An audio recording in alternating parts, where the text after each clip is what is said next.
നമസ്തേ. രാജ്യാന്തരത്തിലേക്ക് സ്വാഗതം. ആദ്യം പ്രധാന വാർത്തകൾ. റെയിൽവേ വികസനത്തിന് വൻ പരിഗണന നൽകി മോദി സർക്കാർ. ബജറ്റിൽ വകയിരുത്തിയത് 2.62 ലക്ഷം കോടി രൂപ. പ്രഖ്യാപിച്ചത് 200 വന്ദേ ഭാരത്, 100 അമൃത് ഭാരത് ട്രെയിനുകൾ.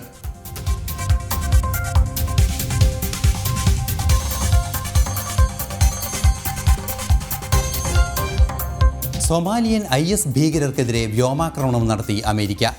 ഭീകരർ ഒളിവിൽ കഴിഞ്ഞിരുന്ന ഗുഹകൾ തകർത്തതായി ട്രംപ്. കടന്നാക്രമണം ഗൊലീസ് കുന്നുകളിൽ.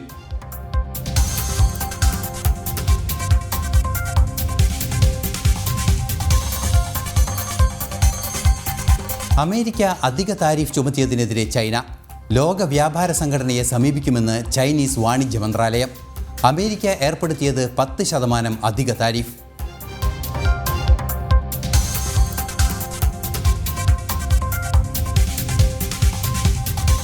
മൂന്നാം അമൃത സ്നാനത്തിനൊരുങ്ങി പ്രയാഗ്രാജ്.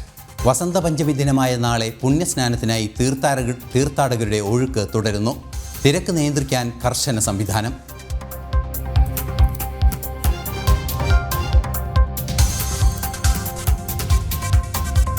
ഡൽഹിയിൽ ഇത്തവണ BJP സർക്കാർ രൂപീകരിക്കുമെന്ന് പ്രധാനമന്ത്രി.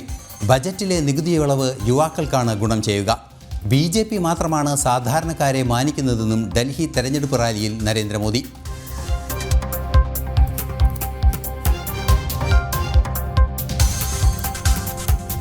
അണ്ടർ-19 വനിതാ T20 ലോകകപ്പ് കിരീടം നിലനിർത്തി ടീം ഇന്ത്യ. ഫൈനലിൽ ദക്ഷിണാഫ്രിക്കയെ തകർത്തത് 9 വിക്കറ്റിന്. ബാറ്റിങ്ങിലും ബോളിങ്ങിലും തിളങ്ങി ഇന്ത്യൻ താരം തൃഷ.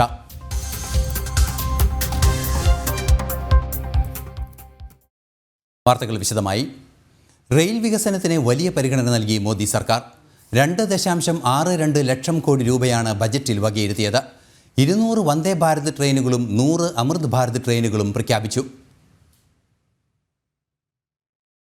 ഇന്ത്യൻ റെയിൽവേ അത്യാധുനികവൽക്കരിക്കുന്നതിൽ ഈ ബജറ്റ് നിർണായകമാകും. 2.62 ലക്ഷം കോടി രൂപയാണ് റെയിൽ വികസനത്തിനായി ബജറ്റിൽ വകയിരുത്തിയത്. വരുന്ന 3 വർഷത്തിനകം 200 പുതിയ വന്ദേ ഭാരത് ട്രെയിനുകളും 100 അമൃത ഭാരത് ട്രെയിനുകളും നിർമ്മിക്കും. 17,500 ജനറൽ കോച്ചുകൾ സജ്ജീകരിക്കും. 7,000 കിലോമീറ്റർ അതിവേഗ റെയിൽപാത 22 വർഷത്തിനകം നിർമ്മിക്കും. പുതിയ പാതകൾക്ക് 32,235 കോടിയും ഗേജ് മാറ്റത്തിന് 4,550 കോടിയും ബജറ്റിൽ പ്രഖ്യാപിച്ചു. പാത ഇരട്ടിപ്പിക്കലിന് 32,000 കോടി രൂപയും വകയിരുത്തി. വരുന്ന 5 വർഷത്തിനകം 4.6 ലക്ഷം കോടിയുടെ പദ്ധതികൾ പൂർത്തിയാക്കുമെന്ന് കേന്ദ്ര റെയിൽവേ മന്ത്രി അശ്വനി വൈഷ്ണവ് അറിയിച്ചു. ജനം, ഡൽഹി. ഡൽഹിയിൽ ഇത്തവണ BJP സർക്കാർ രൂപീകരിക്കുമെന്ന് പ്രധാനമന്ത്രി നരേന്ദ്രമോദി. ബജറ്റിലെ നികുതി ഇളവ് യുവാക്കൾക്കാണ് ഗുണം ചെയ്യുന്നത്. BJP മാത്രമാണ് സാധാരണക്കാരെ മാനിക്കുന്നതെന്നും ഇടത്തരക്കാർ രാജ്യവികസനത്തിൽ വലിയ സംഭാവന നൽകുന്നവരാണെന്നും പ്രധാനമന്ത്രി പറഞ്ഞു. ഡൽഹിയിൽ തെരഞ്ഞെടുപ്പ് റാലിയെ അഭിസംബോധന ചെയ്യുകയായിരുന്നു അദ്ദേഹം. 3 दिन बाद 5 फरवरी को दिल्ली में विकास का नया बसंत आने वाला है. इस बार दिल्ली में भाजपा सरकार बनने जा रही है. इस बार पूरी दिल्ली कह रही है. ഡൽഹിയിൽ നിയമസഭാ തെരഞ്ഞെടുപ്പ് പ്രചരണം അവസാന ലാപ്പിൽ. പരസ്യപ്രചാരണം നാളെ വൈകുന്നേരം അവസാനിക്കും. ബുധനാഴ്ചയാണ് 70 അംഗ ഡൽഹി നിയമസഭയിലേക്ക് വോട്ടെടുപ്പ്. ഡൽഹിയിൽ നടക്കുന്ന തെരഞ്ഞെടുപ്പ് വിശേഷങ്ങളുമായി ഗൗതം അനന്തനാരായണൻ ഇപ്പോൾ നമ്മോടൊപ്പം ചേരുന്നുണ്ട്. ഗൗതം, ഏറെ പ്രതീക്ഷയോടെയും ഏറെ ആഗ്രഹത്തോടെയും കാത്തിരിക്കുകയാണ് നമ്മളെല്ലാവരും ഈ ഡൽഹി തെരഞ്ഞെടുപ്പിൻ്റെ വിശേഷങ്ങൾ അറിയാൻ. തീർച്ചയായും BJP ഇത്തവണ അവിടെ സർക്കാർ രൂപീകരിക്കുമെന്ന് ഇപ്പോൾ തന്നെ പ്രധാനമന്ത്രി പറയുന്നത് നമ്മൾ കേൾക്കുകയും ചെയ്തു. എന്താണ് ഡൽഹി തെരഞ്ഞെടുപ്പിലെ ഇതുവരെയുള്ള പ്രചാരണ രീതി, പ്രചരണത്തിൻ്റെ ശൈലി, അതുപോലെ തന്നെ എന്താണ് അവിടുത്തെ വിജയപ്രതീക്ഷകളും? ഐസൻ, ഡൽഹിയിൽ നിയമസഭാ തെരഞ്ഞെടുപ്പിന്റെ പരസ്യപ്രചരണം നാളെ വൈകുന്നേരമാണ് അവസാനിക്കുന്നത്. വൈകുന്നേരം 5 മണിയോടുകൂടി പരസ്യപ്രചരണം അവസാനിക്കും. പിന്നീട് മറ്റന്നാൾ നിശബ്ദ പ്രചരണവും. ബുധനാഴ്ച 70 അംഗ ഡൽഹി നിയമസഭ വോട്ടെടുപ്പിലേക്ക് നീങ്ങുകയാണ്. ഇന്നിപ്പോൾ പരസ്യപ്രചരണമുള്ള അവസാനത്തെ ഞായറാഴ്ച, അതായത് അവസാനത്തെ അവധി ദിവസം എന്ന നിലയിൽ ഇന്നത്തെ ദിവസം വലിയ പ്രചരണമാണ് 3 മുന്നണികളും നടത്തിയത്. ഭരണകക്ഷിയായിട്ടുള്ള ആം ആദ്മി പാർട്ടിയും മുഖ്യ പ്രതിപക്ഷ പ്രതിപക്ഷമായ BJP, ഒപ്പം കോൺഗ്രസ്, ഈ മൂന്ന് കക്ഷികളും ഇന്ന് വലിയൊരു വിഭാഗം വോട്ടർമാരെ നേരിൽ കാണാനും ഒപ്പം അവരുടെ ദേശീയ നേതാക്കളെ രംഗത്തിറക്കിയുള്ള പ്രചരണവും ഇന്ന് നടത്തി. കഴിഞ്ഞ ഒരു മാസക്കാലമായി BJPയെ സംബന്ധിച്ച് പ്രധാനമന്ത്രി നരേന്ദ്രമോദി തന്നെ ഇന്നും തെരഞ്ഞെടുപ്പ് റാലികളിൽ പങ്കെടുക്കുന്നുണ്ടായിരുന്നു. ഡൽഹിയിൽ ആം ആദ്മി സർക്കാരിന്റെ കഴിഞ്ഞ 11 വർഷക്കാലത്തെ ഭരണത്തിനിടയിൽ ഉണ്ടായിട്ടുള്ള പ്രശ്നങ്ങൾ, പ്രത്യേകിച്ച് കുടിവെള്ളം ഉൾപ്പെടെ കിട്ടാതിരിക്കുന്നതും യമുനാ നദി മലീമസമായതും ഒപ്പം കോവിഡ് കാലത്ത് ആം ആദ്മി സർക്കാർ സമ്പൂർണ്ണ പരാജയമായതും ഒക്കെ ഓർമ്മപ്പെടുത്തിയുള്ള പ്രചരണം BJP ഒരു ഭാഗത്ത് നടത്തുന്നുണ്ട്. ഒപ്പം BJPയുടെ പ്രകടന പത്രിക മറ്റ് സംസ്ഥാനങ്ങളിൽ BJP നടപ്പാക്കിയ പദ്ധതികൾ അത് ഡൽഹിയിൽ നടപ്പാക്കിക്കൊണ്ട് രാജ്യതലസ്ഥാനത്തിന്റെ മുഖച്ഛായ മാറ്റുമെന്നതാണ് BJPയുടെ പ്രധാനപ്പെട്ട പ്രചരണം എന്നത്. ആം ആദ്മി പാർട്ടി ആകട്ടെ ഫ്രീ ആയി വൈദ്യുതി നൽകിയതും കുടിവെള്ളം നൽകിയതും ഉൾപ്പെടെയുള്ള വിഷയങ്ങൾ ഉയർത്തിക്കാട്ടിക്കൊണ്ടുള്ള പ്രചരണം നടത്തുന്നുണ്ട്. കോൺഗ്രസും ഷീലാ ദീക്ഷിതിന്റെ ഭരണകാലത്ത് നേട്ടങ്ങൾ ഉണ്ടായി എന്ന് പ്രഖ്യാപിച്ചുകൊണ്ടുള്ള പ്രചരണം നടത്തുന്നു. എന്തായാലും നാളെ വൈകുന്നേരം 5 മണിയോടുകൂടി വളരെ സുപ്രധാനമായ ഈ തെരഞ്ഞെടുപ്പിന്റെ പരസ്യ പ്രചരണം അവസാനിക്കുന്നു. ബുധനാഴ്ച തെരഞ്ഞെടുപ്പ് കഴിഞ്ഞാൽ പിന്നീട് 8-ാം തീയതിയാണ് ഡൽഹി നിയമസഭാ തെരഞ്ഞെടുപ്പിന്റെ ഫലം പുറത്തു വരുന്നത്. ഐസൻ, ഗൗതം, മറ്റൊരു പ്രധാന വിഷയം കൂടി എടുത്തു പറയേണ്ടത് തീർച്ചയായും ഒരു രാഷ്ട്രീയ ചോദ്യം അവിടെ ഉയരുന്നുണ്ട്. BJPയുടെ സാധ്യത എത്രയുണ്ട്, അതുപോലെ തന്നെ ആം ആദ്മി പാർട്ടിയുടെ സാധ്യത. ആം ആദ്മി പാർട്ടിയുടെ സാധ്യത എന്ന് പറയുമ്പോൾ നമുക്കറിയാവുന്നതാണ്, വലിയ രാഷ്ട്രീയ പ്രതിസന്ധികൾ നേരിട്ടതിന് ശേഷമാണ് ആം ആദ്മി പാർട്ടി വീണ്ടും തെരഞ്ഞെടുപ്പിനെത്തുന്നത്. 3-ാം തവണ തെരഞ്ഞെടുപ്പിനെത്തുമ്പോൾ പ്രതിസന്ധികൾ നിരവധിയായി നേരിട്ടിരിക്കുന്നു എന്നതൊരു യാഥാർത്ഥ്യം തന്നെയാണ്. ജനങ്ങളിൽ നിന്ന് വലിയ തോതിൽ അകലുന്നു. അതായത് സ്വന്തം MP പോലും ആക്രമിക്കുന്ന ഒരു സാഹചര്യത്തിലേക്ക് അവരുടെ പാർട്ടി അംഗങ്ങളും മുഖ്യമന്ത്രിയുടെ ഓഫീസിലെ വീട്ടിലെ ജീവനക്കാരുമൊക്കെ എത്തുന്നു. അത്രയും മൃഗീയമായ വിഷയങ്ങൾ മുതൽ കുടിവെള്ള പ്രശ്നം, അതുപോലെ തന്നെ യമുനാ നദിയിലെ വിഷയം, നേരത്തെ ഗൗതം സൂചിപ്പിച്ച വിഷയം, ഇത്തരത്തിലുള്ള നിരവധിയായ വിഷയങ്ങൾ തുടർച്ചയായി ഉണ്ടായിക്കൊണ്ടിരിക്കുന്നു. ഈ ഒരു സാഹചര്യത്തിൽ വിജയപ്രതീക്ഷകൾ എങ്ങനെയാണ് ആം ആദ്മി പാർട്ടിയുടെയും സ്വാഭാവികമായും BJPയുടെയും? പക്ഷേ പ്രതീക്ഷ നൽകുന്നൊരു സാഹചര്യം കോൺഗ്രസിനില്ല എന്നത് യാഥാർത്ഥ്യമായിരിക്കെ എന്താണ് ഒരു തെരഞ്ഞെടുപ്പ് ചിത്രം? ഐസൻ, BJPയെ സംബന്ധിച്ച് ലോക്സഭാ തെരഞ്ഞെടുപ്പുകളിൽ നേടുന്ന വിജയം, ഡൽഹിയിലെ 7 ലോക്സഭാ സീറ്റും BJPയാണ് വിജയിച്ചത്. ഈ ആത്മവിശ്വാസത്തിലാണ് ഏതാണ്ട് 7 മാസങ്ങൾക്കപ്പുറം മറ്റൊരു നിയമസഭാ തെരഞ്ഞെടുപ്പിന് ഡൽഹിയിൽ BJP ഇറങ്ങുന്നത്. BJPയുടെ പ്രധാനപ്പെട്ട പ്രചരണം ആം ആദ്മി സർക്കാർ നടത്തിയിട്ടുള്ള അഴിമതികളാണ്, പ്രത്യേകിച്ച് മദ്യനയ അഴിമതി, അതോടൊപ്പം തന്നെ വിവിധ MLA-മാർ നടത്തിയിട്ടുള്ള കുംഭകോണ കേസുകൾ, ഒപ്പം മുഖ്യമന്ത്രി അരവിന്ദ് കെജ്രിവാളിനെതിരെ വ്യക്തിപരമായി തന്നെ തന്റെ ഔദ്യോഗിക വസതി ഏതാണ്ട് 40 കോടി രൂപ മുടക്കിക്കൊണ്ട് മോടി പിടിപ്പിച്ചത് ഉൾപ്പെടെയുള്ള കാര്യങ്ങൾ BJP തെരഞ്ഞെടുപ്പ് പ്രചരണത്തിനകത്ത് ചൂണ്ടിക്കാണിക്കുന്നു എന്നുള്ളതാണ്. അതിനാൽ ഈ 11 വർഷത്തെ ഭരണവിരുദ്ധ വികാരം ഈ തവണ തങ്ങൾക്ക് അനുകൂലമാകും എന്ന വലിയ വിശ്വാസം BJP ക്യാമ്പിനുണ്ട്. കഴിഞ്ഞ 2 നിയമസഭാ തെരഞ്ഞെടുപ്പുകളിൽ 2015-ലും 2020-ലും ഒരു ആത്മവിശ്വാസം ഇല്ലാത്ത നിലയിലാണ് ഡൽഹിയിൽ BJP പ്രവർത്തിച്ചതെങ്കിൽ 2025-ലെ ഈ നിയമസഭാ തെരഞ്ഞെടുപ്പിൽ ഒരു കനത്ത പോരാട്ടം 70 മണ്ഡലങ്ങളിലും കാഴ്ചവെക്കാൻ BJPക്ക് ഇതിനകം സാധിച്ചിട്ടുണ്ട്. അതിനാൽ ഈ തെരഞ്ഞെടുപ്പ് ഒരു നെക്ക് ടു നെക്ക് ഫൈറ്റ് ആം ആദ്മിക്കും BJPക്കും ഇടയിൽ രൂപപ്പെടുന്നു എന്നത് ഒരു വസ്തുതയാണ്. ആം ആദ്മി പാർട്ടിയെ സംബന്ധിച്ചിടത്തോളം നേരത്തെ സൂചിപ്പിച്ചതുപോലെ അവരുടെ ഫ്രീ ബീസ്, അതായത് കഴിഞ്ഞ കുറെ വർഷങ്ങളായി ഡൽഹിയിൽ ചില സൗജന്യ പദ്ധതികൾ അവർ നടപ്പാക്കുന്നുണ്ടായിരുന്നു. അതേ കാര്യങ്ങൾ ഉയർത്തി കാണിച്ചുകൊണ്ടാണ്, അത് തങ്ങൾ അധികാരത്തിലെത്തിയില്ലെങ്കിൽ ഇതെല്ലാം നിന്നു പോകുമെന്നൊരു പ്രചരണം ഉയർത്തിപ്പിടിച്ചുകൊണ്ടാണ് കെജ്രിവാളിന്റെ നേതൃത്വത്തിൽ ഡൽഹിയിൽ ഈ ആം ആദ്മി പാർട്ടിയുടെ പ്രചരണം നടക്കുന്നത്. കോൺഗ്രസിനെ സംബന്ധിച്ച് സ്ഥാനാർത്ഥികളുണ്ട്, പ്രചരണ രംഗത്ത് ഉണ്ട് എങ്കിൽ പോലും ഒരു ത്രികോണ മത്സരം മണ്ഡലങ്ങളിൽ നൽകാൻ കോൺഗ്രസിന് സാധിക്കുന്നില്ല. കഴിഞ്ഞ 2 നിയമസഭാ തെരഞ്ഞെടുപ്പുകളിൽ 0 കോൺഗ്രസിന്റെ സംഭാവന. ഒരു സീറ്റിൽ പോലും കോൺഗ്രസിന് വിജയിക്കാൻ സാധിച്ചിരുന്നില്ല. ഒരുപക്ഷെ ഇത്തവണയും ഏറ്റവും മികച്ച രീതിയിലൊരു പ്രകടനം നടത്തിയാൽ തന്നെ 1-2 സീറ്റുകളിൽ വിജയിച്ചുകൊണ്ട് കോൺഗ്രസിന്റെ അക്കൗണ്ട് ഒതുങ്ങാനുള്ള സാധ്യതയാണ് കാണുന്നത്. ശരി ഗൗതം അനന്തനാരായണനാണ് ഡൽഹിയിൽ നിന്നും വിശദാംശങ്ങൾ നൽകിയത്. ഇനി മറ്റൊരു പ്രധാന വാർത്തയിലേക്ക്. പതിറ്റാണ്ടുകളായി അവഗണിക്കപ്പെട്ടിരുന്ന വഴിയോര കച്ചവടക്കാർക്ക് താങ്ങായി മാറിയ PM സ്വനിധിയിൽ വിപ്ലവകരമായ മാറ്റമാണ് ഇക്കുറി ബജറ്റിൽ പ്രഖ്യാപിച്ചത്. UPI ലിങ്ക്ഡ് ക്രെഡിറ്റ് കാർഡിലൂടെ 30,000 രൂപ വരെ ഇവർക്ക് വായ്പ ലഭിക്കും. 68 ലക്ഷത്തിലധികം ഗുണഭോക്താക്കളുള്ള PM സ്വനിധി വഴിയോര കച്ചവടക്കാരുടെ ജീവിതത്തിൽ വലിയ മാറ്റമാണ് വരുത്തിയത്. അശ്വതി സതീഷ് തയ്യാറാക്കിയ ഒരു പ്രത്യേക റിപ്പോർട്ടർ കാണാം. ായുള്ള മോദി സർക്കാരിന്റെ വിപ്ലവകരമായ പദ്ധതിയായിരുന്നു PM സ്വനിധി. കോവിഡ് കാലത്ത് മാസങ്ങളോളം കച്ചവടം മുടങ്ങി പകച്ചു നിന്നവരെ വീണ്ടും ജീവിതത്തിലേക്ക് കൈപ്പിടിച്ചുയർത്തിയ പദ്ധതി. ധനമന്ത്രി നിർമ്മല സീതാരാമന്റെ 8-ാം ബജറ്റിലും ഈ വിഭാഗത്തെ കരുതലോടെ ചേർത്തു നിർത്തുകയാണ്. UPI ലിങ്ക്ഡ് ക്രെഡിറ്റ് കാർഡ് ഉൾപ്പെടെയുള്ള ആനുകൂല്യങ്ങളാണ് ഈ ബജറ്റിൽ ഇവർക്കായി മുന്നോട്ട് വെച്ചിരിക്കുന്നത്. കോവിഡ് കാലത്ത് മുടങ്ങിപ്പോയ കച്ചവടം വീണ്ടും തുടങ്ങാൻ ഒരു കൈത്താങ്. അതായിരുന്നു PM സ്വനിധി പദ്ധതിയുടെ പ്രധാന ലക്ഷ്യം. ഒരു ഈടുമില്ലാതെ 10,000 രൂപയുടെ വായ്പ. കോവിഡ് കാലത്തെ സാമ്പത്തിക ഞെരുക്കത്തിൽ അടിപതറിയ വഴിയോര കച്ചവടക്കാർക്ക് ജീവിതത്തിലേക്കുള്ള പുതിയ വെളിച്ചമായിരുന്നു അത്.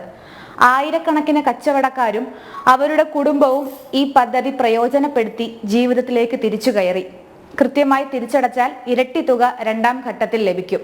അതും കൃത്യമായി തിരിച്ചടച്ചാൽ 50,000 രൂപ വരെ ലഭിക്കും. തദ്ദേശ സ്ഥാപനങ്ങളുടെ കീഴിൽ രജിസ്റ്റർ ചെയ്ത ഏതൊരു വഴിയോര കച്ചവടക്കാർക്കും ഈ ആനുകൂല്യം ലഭിക്കും. പലിശയുടെ അമിതഭാരമോ സമ്മർദ്ദമോ ഇല്ലാതെ ബാങ്കുകളിൽ കയറി ഇറങ്ങാതെ ലളിതമായ നടപടികളിലൂടെ തുക കയ്യിലെത്തുമെന്നതാണ് കച്ചവടക്കാർക്ക് ഏറ്റവും ഗുണകരമായി മാറിയത്. ഇത്തവണയും ബജറ്റിൽ ഇവരെ ചേർത്ത് നിർത്തുകയാണ് സർക്കാർ. ബാങ്ക് വായ്പാ പരിധി വർദ്ധിപ്പിക്കുന്നതിനൊപ്പം UPI ലിങ്ക്ഡ് ക്രെഡിറ്റ് കാർഡാണ് ഈ ബജറ്റിൽ ഇവർക്കായി പ്രഖ്യാപിച്ചത്. 30,000 രൂപയാണ് ക്രെഡിറ്റ് കാർഡിന്റെ വായ്പാ പരിധി. ബജറ്റ് പോലുള്ള സർക്കാരിന്റെ മുഖ്യധാര സാമ്പത്തിക രേഖകളിലൊന്നും ഇടം പിടിക്കാത്ത വിഭാഗമായിരുന്നു വഴിയോര കച്ചവടക്കാർ. ദശാബ്ദങ്ങളായി പാർശ്വവൽക്കരിക്കപ്പെട്ടു കിടന്ന ഈ വിഭാഗത്തെ സാമ്പത്തിക രംഗത്തെ ഡിജിറ്റൽ ടൂളുകളിലൂടെ വികസിത ഭാരതത്തിന്റെ മുൻനിരയിൽ എത്തിക്കുകയാണ് മോദി സർക്കാർ. കോടികളുടെ ടേൺ ഓവറുകളുള്ള കമ്പനികൾ മാത്രമല്ല, ഈ സാധാരണക്കാരുടെ ജീവിത നിലവാരത്തിലെ മാറ്റം കൂടിയാണ് വികസിത ഭാരതം ലക്ഷ്യമിടുന്നതെന്ന് അടിവരയിടുകയാണ് ഇതിലൂടെ നരേന്ദ്രമോദി സർക്കാർ. സ്റ്റാർട്ടപ്പുകൾക്കും സാങ്കേതിക വിദ്യയുടെ പുതുഭാവമായ ആർട്ടിഫിഷ്യൽ ഇന്റലിജൻസിനുമൊക്കെ നൽകുന്ന അതേ പ്രാധാന്യത്തോടെ ബജറ്റിൽ വഴിയോര കച്ചവടക്കാർക്കും അവരുടെ ക്ഷേമത്തിനും പ്രാധാന്യം നൽകാൻ ഒരു ജനക്ഷേമ സർക്കാരിന് മാത്രമേ കഴിയൂ. ആദായ നികുതി ചരിത്രത്തിലെ ഏറ്റവും വലിയ ഇളവുകളാണ് ഈ ബജറ്റിൽ പ്രഖ്യാപിച്ചതെന്ന് ധനകാര്യ വിദഗ്ധൻ S. ആദികേശവൻ.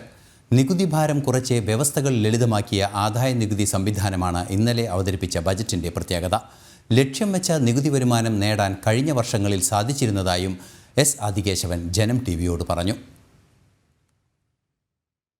പരിധി ഇൻകം ടാക്സിൻ്റെ കൊടുക്കേണ്ടതിൻ്റെ ആവശ്യമില്ലാത്ത ഇൻകത്തിൻ്റെ ആദായത്തിൻ്റെ പരിധി 7 ലക്ഷത്തിൽ നിന്നും 12 ലക്ഷമായിട്ട് ഉയർത്തിയിട്ടുണ്ട്. അതിൻ്റെ അർത്ഥം 12 ലക്ഷം വരുമാനമുള്ള വ്യക്തികൾക്ക് ഒരു രീതിയിലുള്ള ടാക്സും കൊടുക്കേണ്ട ആവശ്യമില്ല. കാരണം 12 ലക്ഷം വരെ 87A പ്രകാരമുള്ള റിബേറ്റ് ബാധകമാണ്. 12 ലക്ഷത്തിൽ കവിഞ്ഞുള്ള ആദായം അല്ലെങ്കിൽ വരുമാനം ഉണ്ടെങ്കിൽ അവർക്ക് ഈ സ്ലാബിൽ നിഷ്കർഷിച്ചിട്ടുള്ള നികുതി തന്നെയാണ് അവർക്ക് ബാധകമാവുന്നത്. ഉദാഹരണമായിട്ട് ഇന്നിപ്പോൾ ചോദിച്ച് 13 ലക്ഷം ഒരാൾക്ക് വരുമാനമുണ്ടെങ്കിൽ എത്ര നികുതി കൊടുക്കേണ്ടി വരും? അദ്ദേഹത്തിന് കൊടുക്കേണ്ടി വരുന്ന നികുതി എന്ന് പറയുന്നത് 4 to 8 5%. അദ്ദേഹത്തിന് 4 ലക്ഷം വരെ നികുതി 0% നികുതിയില്ല. 4 to 8 ലക്ഷം വരെ 5%, 8 to 12 10%, 12 to 13 അല്ലെങ്കിൽ ആ 1 ലക്ഷത്തിന് 15%. അപ്പോൾ 60,000 പ്ലസ് 15 75,000 രൂപ അദ്ദേഹത്തിന് നികുതി വരുന്നു. മറ്റൊരു രീതിയിൽ പറയുകയാണെങ്കിൽ ഈ നികുതി ഇളവിൻ്റെ റിബേറ്റിൻ്റെ ആനുകൂല്യം 12 ലക്ഷം രൂപ വരെ മാത്രമേ കിട്ടുന്നുള്ളൂ. ഇനി ഒരു കാര്യം കൂടി ഇതിനനുബന്ധമായിട്ട് പറയേണ്ടി വരും, ക്ലാരിഫിക്കേഷൻ. ഈ ചില ഇൻകം ഇപ്പോൾ 12,50,000 ആണെന്നുണ്ടെങ്കിൽ നികുതി കാൽക്കുലേറ്റ് ചെയ്ത് വരുമ്പോൾ അദ്ദേഹത്തിന് 12 ലക്ഷത്തിൽ കൂടുതൽ എത്രയാണോ സമ്പാദ്യമുള്ളത് 50,000 ഉള്ളൂ.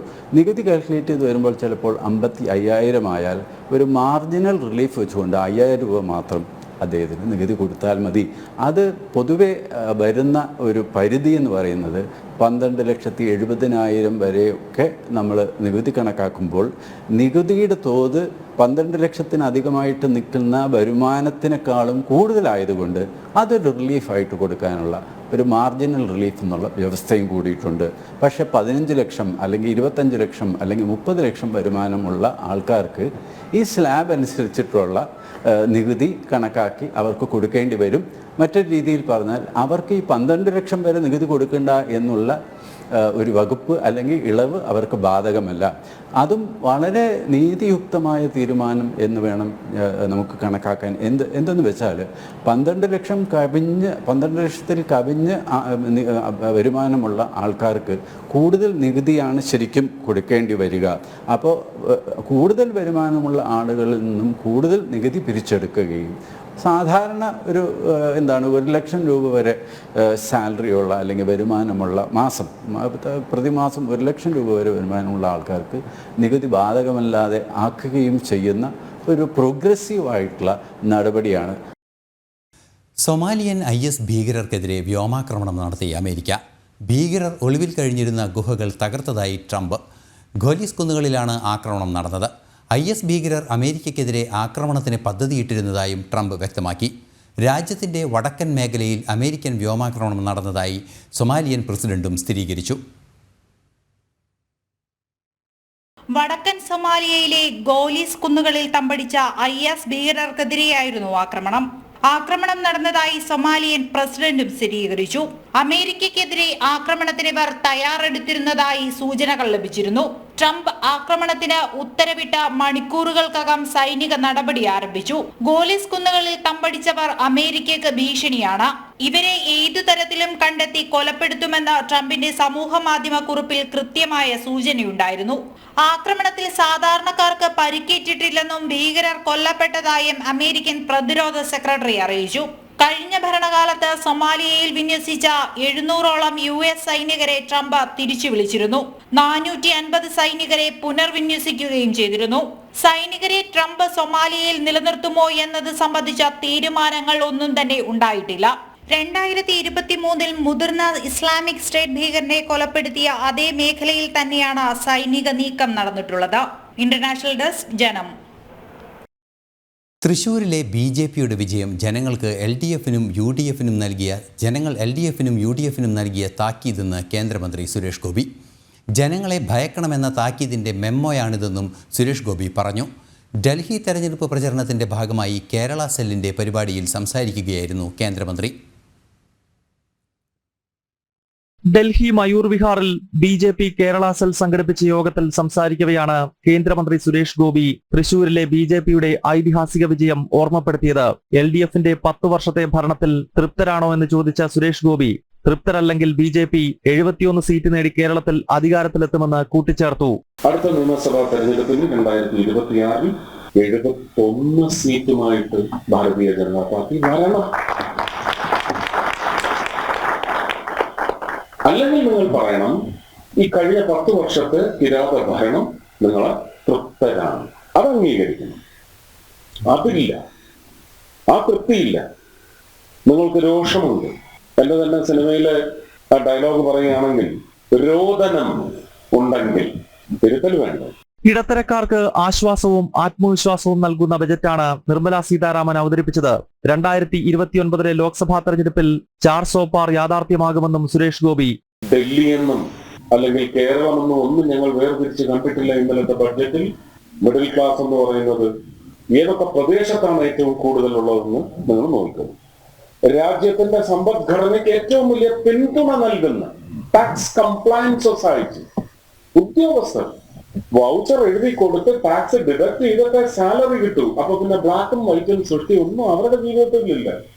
ഫെയർ ടാക്സ് കംപ്ലയൻസ് സൊസൈറ്റിയാണ്. അവർക്കാണ് ഇന്നലെ തലോടൽ കിട്ടിയതെങ്കിൽ എനിക്ക് തോന്നുന്നു 2029 ഇതൊരു 400 ചില്ലുവാനം വോട്ടിന്റെ ഭൂരിപക്ഷത്തിൽ ഭാരതീയ ജനതാ പാർട്ടിയുടെ കേന്ദ്ര സർക്കാർ വരും. ലോക്സഭാ തെരഞ്ഞെടുപ്പിൽ ഒരുമിച്ച് നിൽക്കുകയും നിയമസഭാ തെരഞ്ഞെടുപ്പുകളിൽ പരസ്പരം പോരടിക്കുകയും ചെയ്യുന്ന ഇന്ത്യ സഖ്യത്തിന് രൂക്ഷ ഭാഷയിൽ വിമർശനം. 2024 ജൂൺ 4 വരെയും ഈ ദുരന്തവും നമ്മുടെ രാജ്യത്തുള്ള എല്ലാ ദുരന്തങ്ങളും ഒറ്റക്കെട്ടായിരുന്നു. ഇവിടെ വന്നപ്പോ 2 ദുരന്തവും തമ്മിലടിക്കുകയും ആണോ. അപ്പോ ഒരു വലിയ ദുരന്തത്തിന്, ഇത് കുഞ്ഞു ദുരന്തമെന്ന് ഞാൻ പറയുന്നില്ല, ഒരു ഭീമാകാര ദുരന്തത്തിന് തെറിപ്പിക്കണം എന്നുണ്ടെങ്കിൽ ഈ 2 ദുരന്തങ്ങളെയും ഇല്ലായ്മ ചെയ്യുക എന്നുള്ളതാണ് ഞങ്ങളുടെ ഉദ്ദേശം.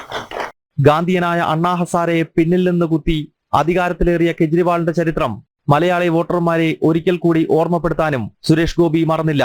ആദ്യം വഞ്ചിച്ചത് സ്വന്തം അപ്പനെ എന്ന് ഞാൻ പറയും. സ്വന്തം അപ്പനെ. ഞാൻ ഒരുപക്ഷെ അദ്ദേഹത്തിന്റെ പാദത്തിലാണ് ആദ്യമായിട്ട് വീണത്. ഹൃദയം കൊണ്ട് മാനസപൂജ. അദ്ദേഹത്തിന്റെ പേര് പോലും ഞാൻ ഇവിടെ പറയില്ല. കാരണം ഈ വഞ്ചകന് വഴിതെളിച്ചു വിട്ട ഒരു മഹാരാഷ്ട്രക്കാരനുമാണ്. ജനം, ഡൽഹി. അമേരിക്ക 10% അധിക താരിഫ് ചുമത്തിയതിനെതിരെ ലോക വ്യാപാര സംഘടനയെ സമീപിക്കുമെന്ന് ചൈന. അമേരിക്കയുടെ നടപടി ഏകപക്ഷീയമാണെന്നും ചൈനീസ് വാണിജ്യ മന്ത്രാലയം അറിയിച്ചു. അമേരിക്ക നടപടിയിൽ മാറ്റം വരുത്തുമെന്ന് പ്രതീക്ഷിക്കുന്നതായും ചൈന പ്രതീക്ഷ പങ്കുവയ്ക്കുന്നുണ്ട്. അമേരിക്കൻ വിപണിയിൽ വലിയൊരളവ് ഉൽപ്പന്നങ്ങൾ ചൈനീസ് നിർമ്മിതമാണ്. ഇത്തരത്തിൽ ചൈനയിൽ നിന്നുള്ള ഉൽപ്പന്നങ്ങൾ എത്തുമ്പോൾ രാജ്യത്തിന്റെ ആഭ്യന്തര ഉത്പാദനം കുറയുന്നു എന്ന് ട്രംപ് കണ്ടെത്തിയിരുന്നു. തുടർന്നാണ് ചൈനീസ് ഉൽപ്പന്നങ്ങൾക്ക് 10% അധിക നികുതി ഏർപ്പെടുത്താൻ തീരുമാനിച്ചത്. തീരുവ ചുമത്തിയതിനെതിരെ ലോക വാണിജ്യ സംഘടനയെ സമീപിക്കുമെന്ന് ചൈന വ്യക്തമാക്കി കഴിഞ്ഞു. അമേരിക്കയുടെ നടപടി തെറ്റായ പ്രവർത്തന ശൈലിയാണ് മുന്നോട്ട് വയ്ക്കുന്നത് എന്നും ചൈന ആരോപിക്കുന്നു. WTO മാനദണ്ഡങ്ങൾ പരസ്യമായി അമേരിക്ക ലംഘിച്ചുവെന്നുമാണ് ചൈനയുടെ നിലപാട്. മെക്സിക്കോയ്ക്കെതിരെ കടുത്ത നടപടികൾ സ്വീകരിക്കാൻ അമേരിക്ക നിർബന്ധിതമായതിന് പിന്നിൽ മയക്കുമരുന്ന് കടത്തായിരുന്നു. അനധികൃതമായ മയക്കുമരുന്നുകളുടെ ഉത്പാദനം ചൈനയിൽ നടക്കുന്നില്ല. കൃത്യമായ നിയന്ത്രണം ചൈന മരുന്നുത്പാദന രംഗത്ത് പുലർത്തുന്നുവെന്നും അവകാശപ്പെടുന്നുണ്ട്. ഈ സാഹചര്യത്തിൽ മെക്സിക്കോയ്ക്ക് സമാനമായ നടപടി ചൈനയ്ക്കെതിരെ പ്രയോഗിക്കുന്നത് യുക്തിഭദ്രമല്ല എന്നാണ് നിലപാട്. എന്നാൽ international emergency economic power act American പ്രസിഡന്റിനെ നികുതി ചുമത്താനുള്ള അധികാരം നൽകുന്നുണ്ട്. ഈ നിയമത്തെ പിന്തുടർന്നാണ് ട്രംപ് അധിക തീരുവകൾ നിശ്ചയിച്ചത്. ഈ നൈതിക നിലപാടായിരിക്കും WTOയിൽ ട്രംപ് സ്വീകരിക്കുക. പരസ്പരം ആഘാതമേൽപ്പിക്കാതെ പ്രശ്നം പരിഹരിക്കാനുള്ള നീക്കമാണ് ചൈനയുടെ ഭാഗത്തു നിന്നും ഉണ്ടാകുക എന്നും നിരീക്ഷകർ ചൂണ്ടിക്കാണിക്കുന്നുണ്ട്. ഇന്റർനാഷണൽ ഡെസ്ക്, ജനം. സനാതനധർമ്മത്തിന്റെ വിരാട സംഗമം. 3ാം അമൃതസ്നാനത്തിനൊരുങ്ങി പ്രയാഗ്രാജ്.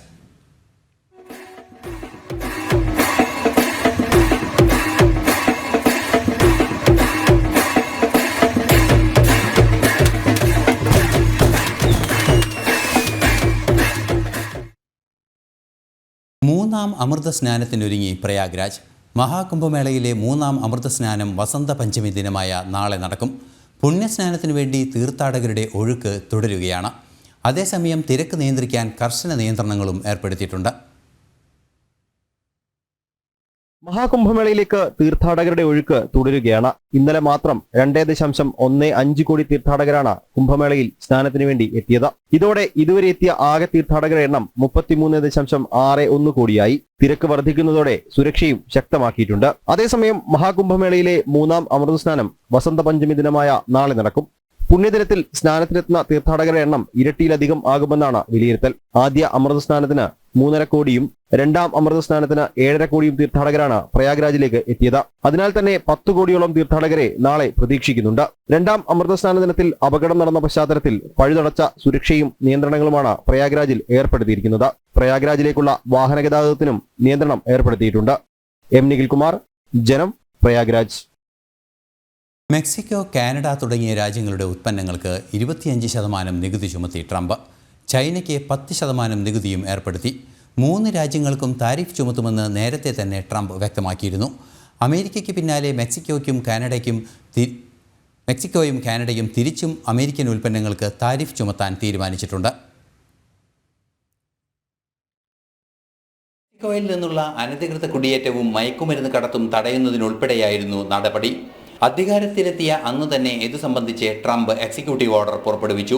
തുടർന്ന് ഫെബ്രുവരി 1 മുതൽ കാനഡയ്ക്കും മെക്സിക്കോയ്ക്കും 25%വും ചൈനയ്ക്ക് 10%വും നികുതി ചുമത്തുകയായിരുന്നു. എന്നാൽ കാനഡയിൽ നിന്ന് വാങ്ങുന്ന വൈദ്യുതിക്ക് 10% മാത്രമാണ് നികുതി ഏർപ്പെടുത്തിയിട്ടുള്ളത്. കാനഡ അമേരിക്കയുടെ 51ാമത്തെ സ്റ്റേറ്റ് ആകണമെന്ന ആഹ്വാനം നേരത്തെ തന്നെ ട്രംപ് നടത്തിയിരുന്നു.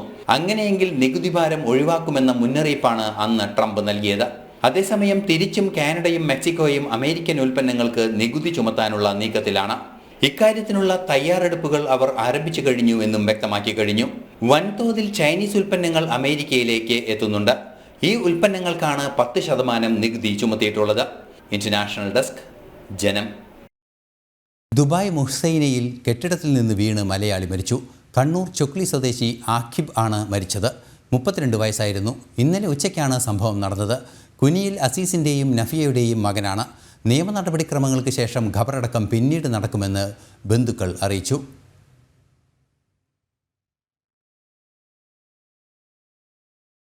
രാജേന്ദ്രൻ സമാപിക്കുന്നു. ഇനി നാളെ വീണ്ടും കാണാം. നമസ്തേ.